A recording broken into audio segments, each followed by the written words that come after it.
Here we are, 2019 Subaru Outback.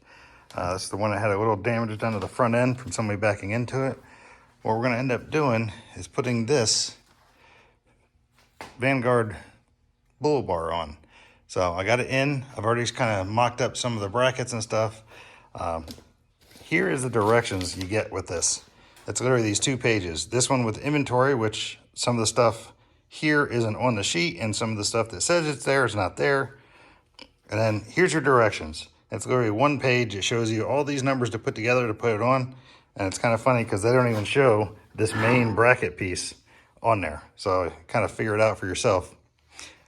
So we're going to move forward and take you along on a ride.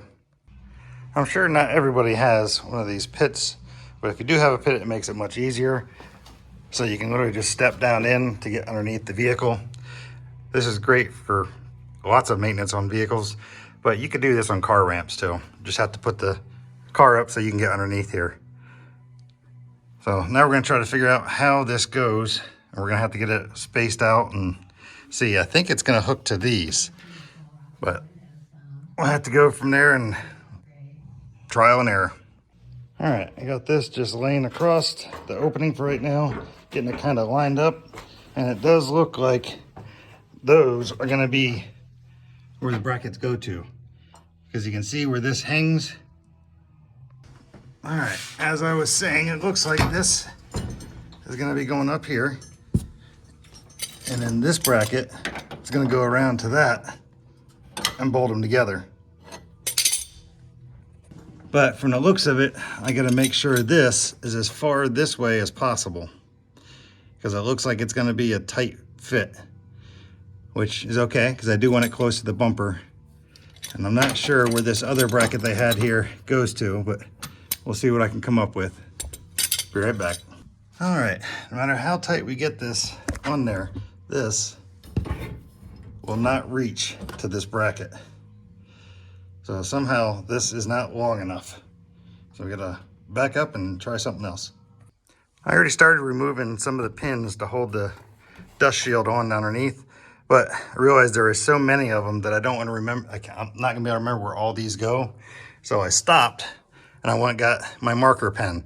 So I'm gonna actually put a piece of marking on each one, so that way you remember where each of these go. You can see here just how many fasteners there was. These 3 are actually bolted up into the subframe across, holding it. These, I only managed to break 3. So that's not bad, only breaking 3 out of this many. So now that it's off, you can kind of get an underview of what it looks like. And I don't see any oil leaks or anything, so that's good. So, all right, back to finding a spot to be able to bolt that on then. All right, not sure how good this is gonna show. Trying to find a good angle for this, but I've been trying to figure out, how to get a measurement. And you can see if I put 2 bolts through, which is what it's gonna need, and you try to put this bracket, they don't line up. There's no way to fit them in there. Let's see if I can change this a little bit. So you can see, these are not gonna line up with this anyway. So I'm gonna have to end up drilling and modifying these brackets to begin with. So, all right, keep trying to figure it out, trying to get a measurement so I can know where I can look underneath the car, but yeah. All right, see, I got it suspended, basically somewhat in place where I would like it. And these, I was trying to see about getting them bolted up here because you can see where the motor mounts are, because these other brackets, they're just too far back. There's no way it's gonna reach that one or back to that one. So now we're looking at trying to basically come across onto the cross member, which means I'm gonna have to cut the dust shield, which I have laying here, but I'm willing to do that. I think I came up with a plan here. I took their bracket, bolted it this way instead of the way they wanted it. And you can see I removed the one here that actually holds the, goes out and holds the body work on. But I'm gonna have to bend this bracket. Once that comes down, then I should be able to get this, and I can actually drill that out and bolt those together. But I wanna make sure I have the stability so it doesn't wanna bow down the front. So I was looking at is actually not this one, but I gotta get another bracket I'm gonna go from this bolt over to the frame itself, to that bracket, to hold everything. I think that's gonna work pretty well. You can see this bracket here. I gotta bend this one yet, but you can see how it goes up in there. So actually, I already did the one on this side. So you can see the bracket here, and it's actually coming out flush, staying even. So that way, hopefully, I can get this bolted up to that. And then I just gotta put another bracket from here over to this one to hold it, so that way it doesn't wanna tip in the front.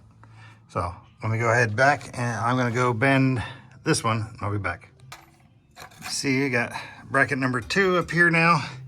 Got the one on this side and the one over here. This one, I guess I bent it a little too much, but I'll be able to straighten that out when I get my plate coming across here. Okay, I got everything on here loosely fitted.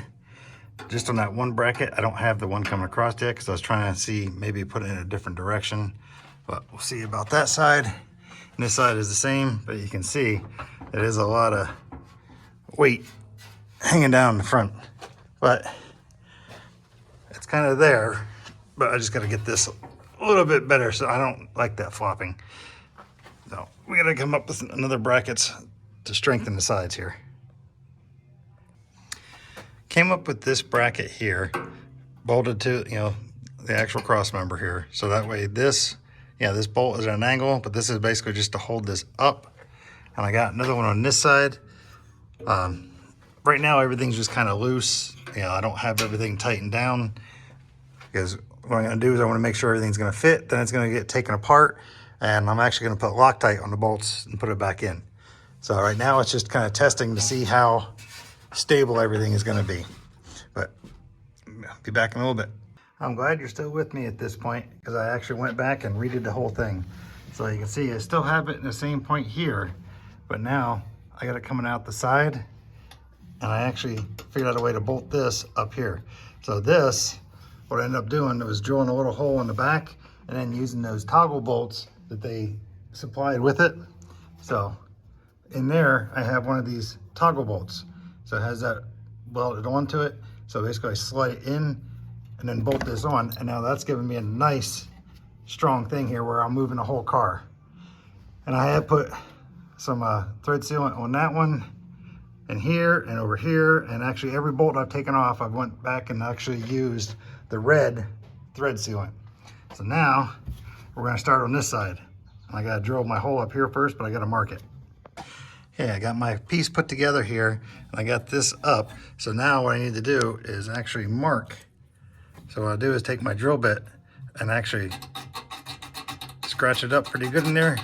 So that way I have a line, I know where I'm cutting. So I don't know if you can see that, but you can see it right there. Okay, you can see, got the hole drilled and toggle bolt is in. Now I've got to put my piece up and then get that bracket bent over towards that.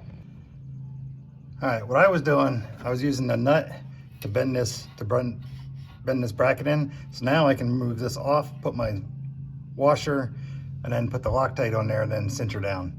But just doing that to help get it bent. Okay, now you can see that I got the one on here lock nutted, and I got another one, second one on here. Basically they're torqued together so that way they won't loosen up, and I do have the Loctite underneath. Now I just gotta get my paint touch up around here so that way I make sure I don't get any rust in that hole or over here. But I just gotta go get the paint for that. All right, you can see it's all painted. All the bare metal's been covered on that side and on this side. Now we gotta go back to getting the bumper mounted. All right, went ahead and reinstalled basically the splash guards on both sides. Doing this method, I'm not gonna have to modify them at all. I am gonna have to probably cut this a little bit to get around some of these brackets because it's not gonna be covering there. But we'll get to that after I get the actual bar put on. This is the louver assembly. Actually, I removed the grill piece here so that way I can get in here, and I got the light set up because over here in this corner this was knocked loose and the little mounting studs were broken off, because this is the bracket that used to go underneath there. So now I got to refasten that and then pull that back into shape. Got the louver assembly fixed here. Now I want to find another mounting bracket up underneath here for the bar so it doesn't move. And we'll just put it through. I'll put this cover back on afterwards. I didn't show it, but I actually got these other brace right here on now. And I actually took a lot. I got one on each side. I took a lot of the wobble out. Let me step back here and I'll show you. So that's as much wobble as I have now. I can live with that.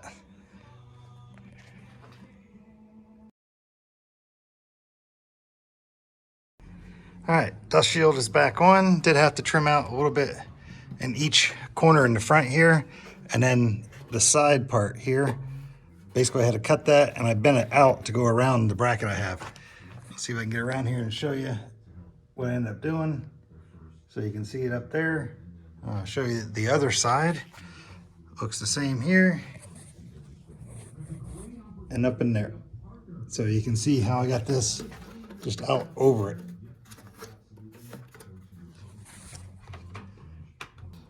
And these used to bolt to the side of this, but they don't anymore. But you can see they're up in there pretty firm now because they're squeezed up against the pieces up in here. And they do have their own clips around. And the hardest clips to get, which I almost forgot about, but thankfully I had extra clips. That's how I remembered, was if you come all the way back here, next to where your tire is, you get the tire here, and then you come up here, you'll see there's a clip up here that's kind of hidden out of the way. There's one on this side and one on the passenger side. A couple clips left over. These are the ones that held the little splash guard from the fender well to the splash guard on the underside. Or to make it a little easier, the ones that held this part over to this part.